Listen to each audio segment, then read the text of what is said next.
Hey friends, it's another episode of the Day One Podcast. I'm Brett Nord. I'm Adam Daly. We're back. Adam. Another week. Exciting stuff to talk about. Big update. Yep. And we also have a guest on today's episode. I'm excited. Justin Morgan's joining us from Illinois.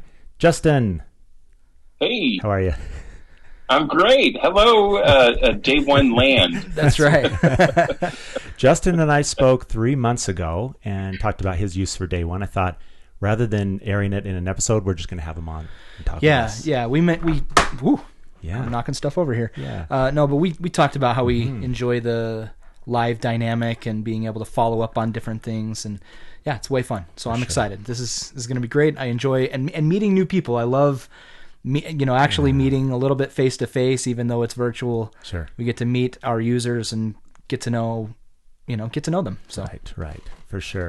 So I Justin, assume you two are taller in real life Oh, much. Yeah. I'm like 6'5". than you appear right now. Yeah. I'm 6'5", so and camera adds 10 pounds. it right? adds like 50 pounds. Camera adds 50 pounds. Someday we'll all just be avatars. It won't even be our real Exactly. people. Yes. Won't Let's matter. bring on Ready Player One. I'm ready for that. Let's do it. Is that me? I think your phone. Sorry. No problem. We're good. Keep moving. Awesome. Well, Justin, feel free to chime in as we get started, because we always love to talk about, and I know our users love to hear an update on the app. Now Yep. we've got a big 4.0 to talk about, release, and then what's after that. Yeah. So the team worked hard on this. Video was a big back end, front end, client end project, and it's now available. There was a soft launch of it when we did the Instagram integration, Right. because it supported video entries, and that was kind of our testing the waters and seeing how the storage is going to stand up and everything. So looked really great. Team continued to refine the UI and how it reacts in different settings and stuff like that. And as of Monday, last week, 4.0 was launched on iOS and macOS. So Parity. big deal. Yeah. The team aligned those version numbers, which is great. We always like to see that. So video, 3 minutes is a limit on the time, and they are optimized to 1080p. Handling a lot of video can be, stressful, problematic sometimes, but we figured this is a good starting point for those limitations. Will they change? I'll speculate and say it's definitely possible, like they did with audio when we realized we could support longer recording lengths. So it went from whatever it was to 3 hours. So, there's definitely possibilities as technology advances, as we keep improving. That's definitely a possibility, but this is a great start, I think. And they look really great. Hopefully you've tried them out. You've added some videos in there. I think it just adds, and I love how they autoplay as I'm going through my entries. Yes. I'm reliving that moment right then. It's super cool. Yeah, we've had a lot of great feedback in the Facebook community to Yeah. that point. Yeah. And I've noticed, I don't know about you, Adam and Justin, I have so many videos that are really short. I kept thinking I won't be able to, I'll be way over that limit. But with live photo, there's just so many that little snippets. I want to capture maybe 5 seconds of something, not a long video. So Yep. most of mine worked. And there's even tools you can convert live photos to videos, and that's another way you can add those into Day One. So really cool. Another thing that was added in 4.0 on iPhones particularly is the Apple Health integration. So now minutes that you're spending in Day One writing your journal will count towards mindfulness minutes in the Apple Health app. That's right. Which is really cool. It's only on iPhone right now because that's the only place the Health app exists. So it's not on macOS or iPad. But if you go into the Health app and you go into mindfulness, you can manually add data too. So if you want to make sure that those other minutes count on those other devices, check that out. That's a possibility. I want to call out real quick. There are a couple, Marcus Boswell and Timothy Raven mentioned how they think video is the best thing that ever happened to Day One. That was awesome. And then also, I'm trying to find the user and the app. Somebody suggested a Instagram tool that you could use to trim down your video. Yep, that's a great idea. There's different ways to do that. Even in the Photos app, there's great trimming tools. Well, and even better ones coming to iOS 13. I've been testing out the beta a little bit, and there's some great video editing tools right in the Photos app. So those are coming as well. So stay tuned for that on iOS 13. Yes. It was Marcus Boswell again, actually, that that's right. cut story for Instagram stories. So yeah. Let us know if you try it. And here's just another like bit of information. I think this is my phone. I'll move everything. I think I'm on. It's cellular. Sorry. Okay. So what was I saying? Oh, some FAQs, right? What happens to videos in book printing or PDFs? Well, we're just showing the first frame of the video. Okay. Right now we don't have video editing tools in day one. We've had some cool requests from different users about like being able to choose the key frame photo that would be printed or exported. So I think that's a great idea. We've definitely submitted that to the team for consideration. Keep those ideas coming as you think about them. But if you do like export to JSON or plain text, all of your media will be bundled in separate folders, and so the video will still be there. So your data is still yours forever. Sure. We don't want to take that away from anybody, but just keep those in mind. We also added streaks up along the top there. On the timeline view, you can actually scroll that list. It's scrollable now, and you can see all sorts of different stats. And one we've actually got quite a bit of feedback was streaks. And I think it's really fun. I don't know about you. Do you have any other apps that use some sort of gamification like that?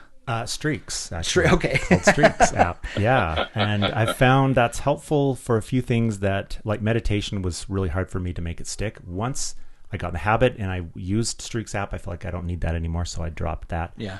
But yeah, I think it's a great way of doing it. Yeah, I think it's it's a motivator if you like seeing those accomplishments go up and see how well you've been doing, keeping track of those habits. But I think you're right. At some point, you've built it into a routine, and but cool idea. Yeah. I think the team has talked about some refinements already on this. I've noticed, for one, it'll reset to 0 if I don't have an entry for that day. But once I add an entry, it will then show my continuous streak. I think what they're looking at doing is maybe having that set to like, if you didn't have an entry for yesterday, it would reset to 0. Not if you haven't done one yet so far. Right. So I think they're looking at that. They're seeing how to really make that work well for everybody. So I love that it's subtle. It's not in your face like some of the streak stuff is like the big fire bolt right in front of your eyes. Like, okay, got it, 17 in a day, whatever. But this is nice and subtle, and if you don't like it, you don't have to have it right in front and center. Yeah. Dark mode. Go ahead, Justin, please. Sorry, I think the health integration and the streaks that you introduced in 4.0 are features that I had no idea that I was interested in this product. But now that it's there, it is a big motivator. You look at kind of before or as you're establishing habits, we kind of need some of those rewards to really keep us going until it does become just a natural part of our day. And so having those additional motivators, aside from I'm recording these important memories that I'm really going to want to look back on, those are really helpful. I know that like the YouVersion Bible app, they introduced a streaks function, where we keep track of your consecutive days that you get in there and use it. And I know a lot of people that have really kind of improved their usage of that app and interacting with that material because of that. And then they've gone on to, now it's an established habit, but, having that additional little push really did a lot in the early stages. Sure. Agreed. Yeah, 100%. Super cool. And again, thank you for your feedback. Thanks for sending that in. If you have any other questions, has it helped you? Let us know. Send us a tweet at Day1App or, how that's helped you out. We've had a few ask what's the next big thing now. That's true. Now we've done streaks, we've done video. A couple of things on the pipeline would be our Android app. There's an update coming for that. It's basically being rebuilt. Yes. And templates are still being worked on, and I think that's going to be great too. I think that's the next big thing. Templates are going to be great because they're customizable. We've got a couple of curated versions from other people, which is really slick. You can add them to reminders. You can use them independent of reminders. I think it's going to be real versatile. I think people are really going to like it. And honestly, to some degree, it's going to replace text expander or text replacement. Not that those aren't valuable apps, and if you're really good at those snippets, then by all means, I'm not trying to discourage that at all. I'm just saying there's going to be a more native, more intuitive way to do it right within day one. So dark mode. Everyone gets dark mode now. In anticipation of iOS 13, the team has given dark mode to basic, plus, and premium users. So that's great. Check it out. It's unlocked now, even before iOS 13. So you can use it as soon as you update to 4.0. Yeah. And dark mode is slick. I don't know if you've used it before, but similar to other services, especially in like iOS 13, you can set it to automatically switch to dark mode on a custom schedule or according to the sunrise sunset schedule in your time zone. Like the app is fetching that information and setting it correctly. It's really cool. Yeah. Check out dark mode. I love it too. Oh, also a big one that people had talked about was the related media for a given day. When people would create an entry and go in and add a photo or a video or whatever, there used to be a filter basically where it would show related media only for that day, and then you could go to all media and see everything from your whole timeline. It was changed. What happens now is the media picker will scroll to the date of the entry automatically. So it's still showing you only those, or it's showing you those pictures at that time, but you can also see everything around it as well. And then in 4.0, they added date separators in the photo picker, which I think is really nice. There's also a scrubber in there too, so you can skip by month more quickly if you grab the timeline scrubber in the photos view. So it's so designed well too. The UI looks so sharp. Yeah. So I think that's all I got, Brett. That's a lot. I know. Yeah, but it's a lot that everyone needs to start using it, and we'll talk about it as we weeks to come. Justin, how about you with video? You starting to use it yet? I love it. Oh yeah, absolutely. In fact, the day that the beta came out with video, I had to restrain myself. I wanted to get right on Twitter, post like 100 GIFs of how excited I was. Yes. But I actually did an entry in video to announce or to log rather in my day one that video had been introduced. Awesome. And so I'm not a vlogger, so I stumbled through that. But then I went back because I had used the workaround of uploading short videos that I'd take of family stuff to YouTube. And then I would use the link to have an embedded YouTube video in my posts. Yep. So then I started going through and replacing those with the actual video itself, so that cutting out the middleman, if you will. Awesome. I'm super excited to just directly stick that stuff in there, because it really is there's so many things and so many moments that I capture, and even how photos will put those videos together that combines your stills and your video stuff, and check your For You every now and then, and it's like, oh, here this is perfect, and I want to remember this and have access to it, and stick it in day one, and then it pops up and on this day every year, and it's it's a great way to catch that again. I'm interested how people are using it, and as you mentioned, Justin, it sounds like it's kind of the best of, right? You've got your Photos app that's going to capture every photo, and you look at your day one as more curated, like this is the best of the pictures, the best of the video of my life with text. Yeah. You're telling the story. Nice. Yeah, absolutely. Awesome. Well, let's talk about your use of day one. Yes. Sure. Yeah. Tell us first a little bit about yourself, Justin. So I am I work in research administration for a big university, and so a lot of what I do isn't really related to technology, or so sure. I'm just kind of a fan, and kind of got into using tools like this and getting involved and I guess call me nostalgic, but I love to record what happens and look back on it. Sure. So I'm a dad. I've got 2 kids. In fact, we had our second on June 10th. So she's 6 weeks old. Oh. So, it gives me all sorts of new content to add to the day one.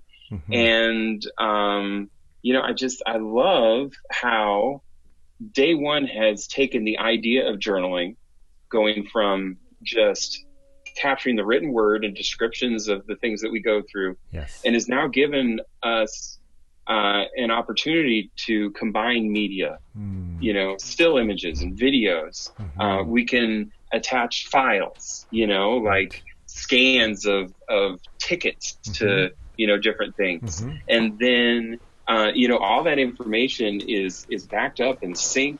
And so, whereas memories before were tied to the actual physical objects, and if something were to happen, those are gone. But now we've got this, this cross-platform, ultra accessible way to kind of see those things. Because what's really important is the memory in your head, right? Because when you read them or you see them, what you're doing is you're triggering those memories. Yep. And you're going back to that context, and you're experiencing it once again. Mm-hmm. So whether it's a physical object or a picture on a computer screen, it's still going to trigger the same response. Yes. And that's what it's all about, right? Right. I love that. Yes. And as you're talking about that with the multimedia and the ways we can capture, if you don't consider yourself a great writer, I think it takes some of the heat off of I have to do a written journal. Now I can do more photo or video and tell a story that way. So it's awesome. There's so many ways to bring. Yeah. And once we figure out the technology to have motion pictures on printed material, then, it's going to be awesome. VR. Harry Potter style. I kept waiting for that to come up in the list of the next great features. 5-0. Day one. Hey, guess what? I kept having this idea, and this don't get any ideas. This was just me just dreaming, but if you do a printed book and you've got videos in it, I would love to have a little QR code that I could scan with my phone, where it pulled up a media player, yes, and I could watch the video right there on my phone while reading the book. I don't know. Makes I thought that sense. would be kind of cool. Why not? But yes, I want scratch and sniff in the book. Kind of. No, you don't. Some days I don't want to smell what I was smelling on that day. That's right. Justin has a 6-month-old, so that would be a good scratch and sniff. Yeah, no. 6 weeks. 6 weeks. Oh, wow, even 6 weeks. Thank you. That's even more appropriate or inappropriate, however you phrase it. Change a lot of diapers, I imagine. Yeah. It comes with the job. That's right. So, well, thank you for that background. So let's talk about your use of day one. Tell me your first entry. Let's talk about that. Go ahead. Well, I think my first entry is probably, the standard first entry that anybody has, where it's like, hey, I started using this new app where I'm going to start writing down what I did every day. Yeah, let's see if it sticks. And then, unfortunately, there's this huge gap from the first entry into, when I started using it. Yeah. My first one, January 14th of 2014. Okay. Just started using day one. Not sure how beneficial it will prove to be. From there to here, talking to you guys. So that's awesome. Nice. I think it's been beneficial. Yes. Assessment. Good job. That's great. So now let's talk about your journals. How do you divide your journals, personal, business, all that? Well, that's actually what prompted me really to reach out to you. Yeah. Because I know that I felt like, oh man, everybody else has it together. They know what they want to do and they know how they want to capture this stuff. And I felt like, I was like, man, why do I not really get this? Why is it that I'm having so much trouble with this? Because, everybody was doing all these really creative things, and they had these interesting setups. And here I am, I've got journal, and everything goes in there and, and so, what I found was, my favorite tool in day one is On This Day. And I know I mentioned it before. Amen. Do it. Keep talking. It's proved invaluable because it's given me an opportunity to review what I've done in the past and then I'm able to kind of refine the way that I go, moving forward. So, from year to year, I've gone from, for a little while I was doing like bullet points. I just jot down like, real short kind of bullet pointy things. Bite size, yeah. And then the next year I started running into those entries, and I was like, well, I'm not really satisfied with that, So then I thought, oh, well, I'll really crank it up. And so I start getting into these like, really detailed kind of, long form writing or entries. And, I ran into issues with that because I found it's really hard to do that every day, to sit down and write a book. And I have trouble reading through that whole thing, later on. I get bored with my own writing, right? So yeah, I've really kind of used that to refine my process. And it's because of that I'm feeling really good about my setup. I have, I've got my personal journal, I've got a work journal, I've got a travel journal, I've got journals for each of my kids, and so as I encounter things, pictures, stories, I have a quotes journal that if, somebody says something or I read something that's really cool, I'll run in there and jot it down. And then again, because of On This Day, now I've got an annual mechanism to kind of revisit that material. Mm-hmm. I wish I was better at recording quotes, because I'm impressed by quotes, sometimes, and I always think I should write those down, and then I know. Justin, there's a quote right there. Adam is impressed with quotes. Adam Daly. I'm going to enter in mine. It'll live forever in infamy. Forever. Until you're not impressed. No, this is now syndicated and just locked out there in the internet world. No, my problem, because I'm a really good collector of quotes. Yeah? I just don't go back on them. I need to go back and refresh or review or like, oh, I love that quote, but I just find them always in collection mode. Fair enough. But if they're in a journal, that would be... See, right now they're in one Evernote file that's like a mile long because I could just keep adding to the next one. Yeah. But I love the idea of creating a journal, or tagging quotations, so that way you can do a quick search to find them. Great idea. Yeah. Great idea. When you put in the quote, do you do a tag for what the quote is about, like personal, money? No, but that's success? a great idea. Yeah. Put that in your quote book. Look at the big brain on Brett. I guess I do give some context in the entry itself, though. Oh, okay. That could be searched. Yeah. And I don't like the quote to be in the title because that looks sloppy in the, so I like summarize the quote as the title, and then I use like the block quote, markdown, and then provide some context underneath it. Okay, that's great. I like it. That would and see, that's something I would need too. Is not just the quote, but maybe what the circumstances were when I heard it or read it or whatever. Or, I don't know. That's great. Sounds like a template you need. Hey. A quote template. There you go. That's set up the way you want it. And I'll do it with podcasts too. I'll transcribe something that somebody said in a podcast, and then I'll include like a link to the episode right there. So if I want to go back and listen to it and kind of listen to, the context around it, then, it's just a click away. That's great. Nice. That's great. How do you reflect back on entries? Do you go back and, you just mentioned there going back to listen to a podcast or a note from a podcast. Do you go back and read entries from years past when it's not just On This Day? I do sometimes. Sometimes, when I've got a few minutes, which is rare at the moment, but, I'll just kind of flip through the timeline. And if something jumps out and grabs my eye, then I'll kind of dig into that. Yeah. Nice. And so you mentioned with journals, you have one for each child, and then you don't do tags that way. I know it seems like people do it. Well, so here's the problem that I ran into with tags. Right. For a long time, I was using IFTTT to put my Facebook and Twitter content into day one. And through On This Day, I learned that what I was posting in Facebook and Twitter is of very little nutritional value. It's not really stuff that I was that interested in revisiting. Sure. Which actually tangentially has inspired me to change the way that I use those media, and honestly things that I would have put there that actually do carry value go into day one instead. So I've really kind of, slowed down and actually posting to those. But anyway, so then my tags are just a wreck because of all that stuff that was like auto added. So I'm in the process of cleaning that up, go through and delete out, garbage tags that I don't care about. And so then I'm using, with the journals for my daughters, I'll post, stories or memories or pictures and, videos about them. But eventually it's going to be pretty big, right? A lot of entries.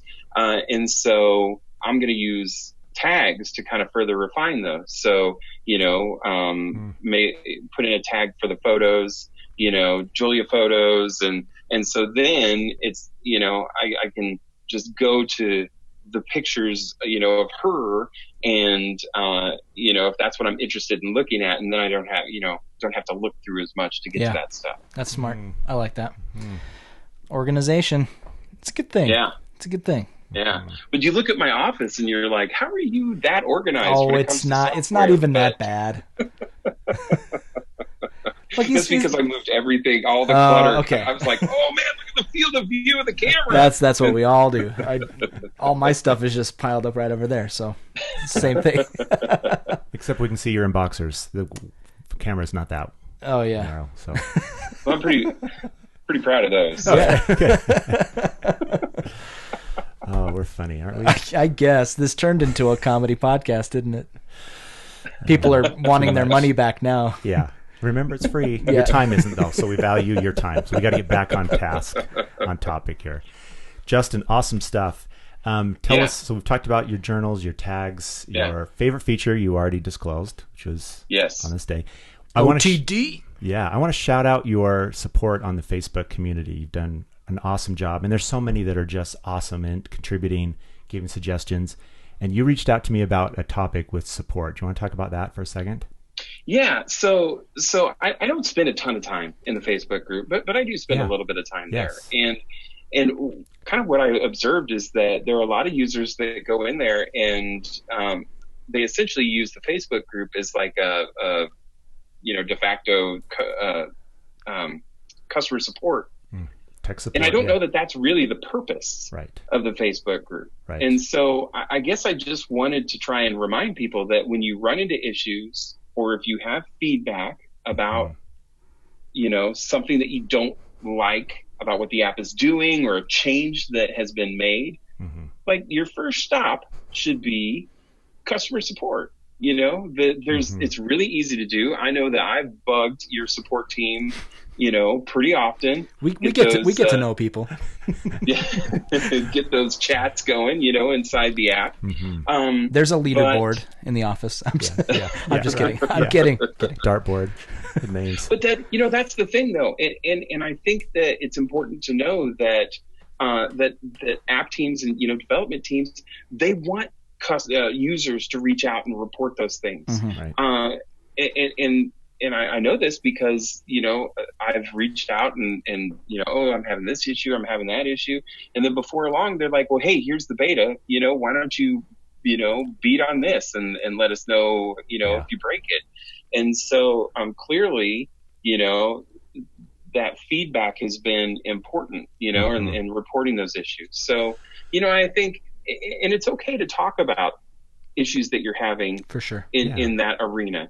But let's frame it more like, hey, so I ran into this problem. When I do this, I'm getting this result instead of this other thing that I expected. I've reported this to support. But if you're having a similar issue, why don't you go report it too? Because, the more information that you guys get from users about issues that we're having, the easier that it makes it for you guys to fix it. This is true. Right. And prioritize it too. Because as with a small team, we've got to prioritize everything that comes in, new features, bug fixes, etc.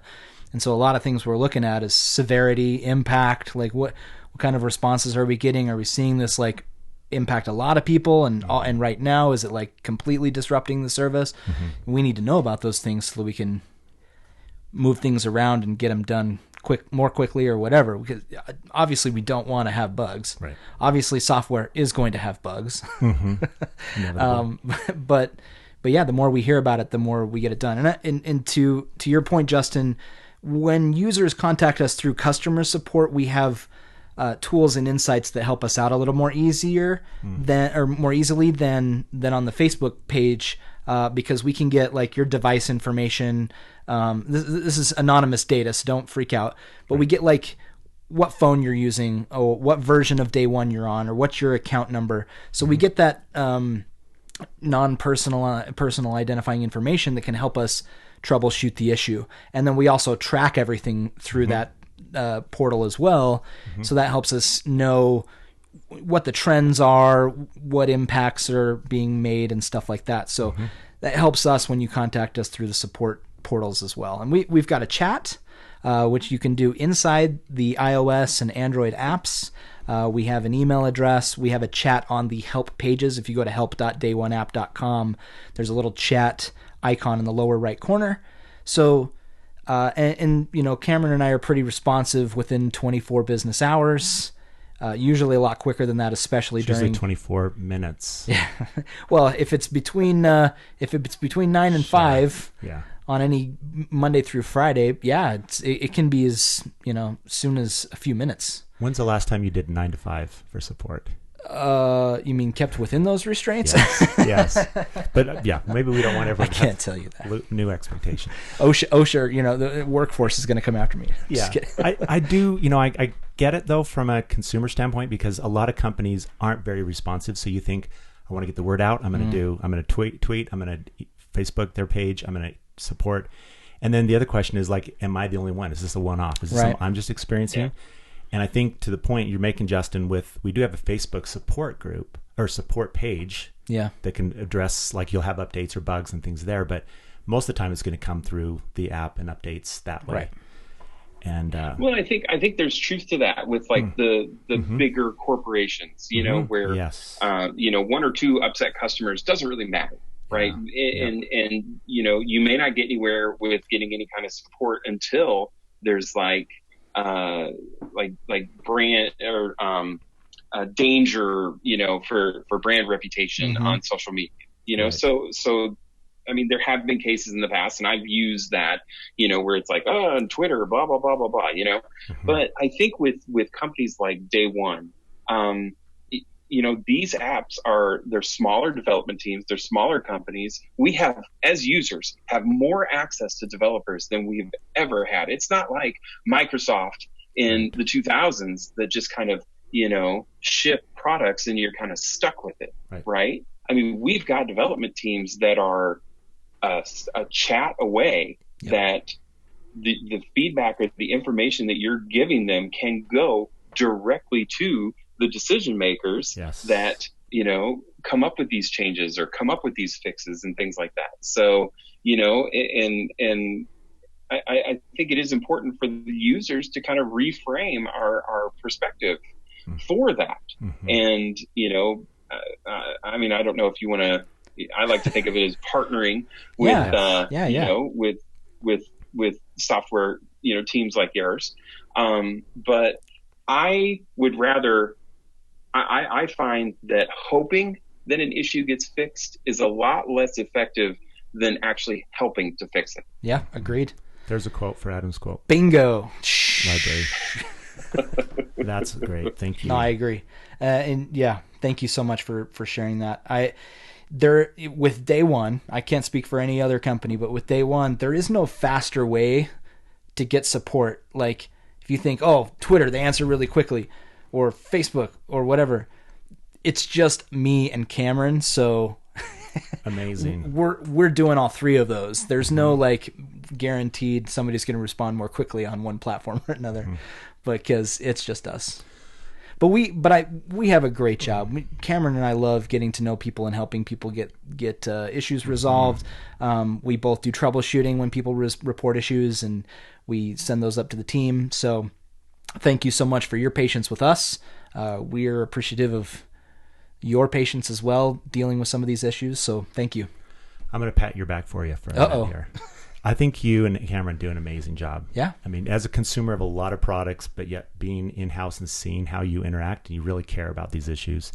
You're on Facebook more than I would like you to as far as the community answering questions. But I'm sure it's hard to hold back. You're like, I want to help you. I've got the quick answer. But just like Justin's saying, I think it would serve the community better if it could stay more there. But I only want to say that because I know how hard you work and how much you care about helping. So kudos. This is a great company. Yeah. So and thank you, Brett. I appreciate that. Sure. Coolio. Now I'm going to have to go write in my journal now. I had the best conversation with Justin and Brett. Yes, you should. That'd be awesome. I mean that 100% genuinely. I know you do. That's right. Justin, awesome stuff. Yeah. You've already shared with us your favorite feature. What's one thing you would love to see in day one that we haven't done yet? Is there any hole that's missing, or you think, if only, like somebody said on their Facebook page lately about a recycle bin, a trash, instead of having a journal that they use that for. Great idea. Anything? Yeah. Really that thing for me was video. And now that I have it, I haven't had time to come up with that next thing yet. Okay. Good. Fulfilling dreams, one user at a time. That's right. That's right. Or 50. Maybe we'll give 50. Yeah. You and Cam can have more than 50. True. Good. Well, that's it for this week. I think that's awesome, the info we got from Justin. Thank you for joining us. Yeah. Justin, good time. Thank you. Thanks for having me. Yeah, of course. Yeah. If you, as we've mentioned throughout this episode and other episodes, if you have any needs from the support team, check out those links below. There's links to our help guides and to how to contact support. There's also a link on how to contact Brett if you want to tell your story, because we love hearing them.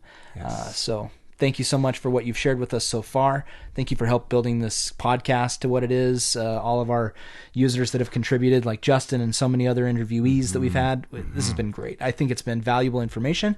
And I love the connectedness that we have with the community where we can share upcoming roadmap stuff, features and things like that. So, well, certainly everyone that listens to this podcast is a partner. So we talk about partnership, like you're saying, Justin, and thank you for giving them the time. Again, we joked about it being free, but not wanting to waste your time. So we really want to keep providing you valuable information.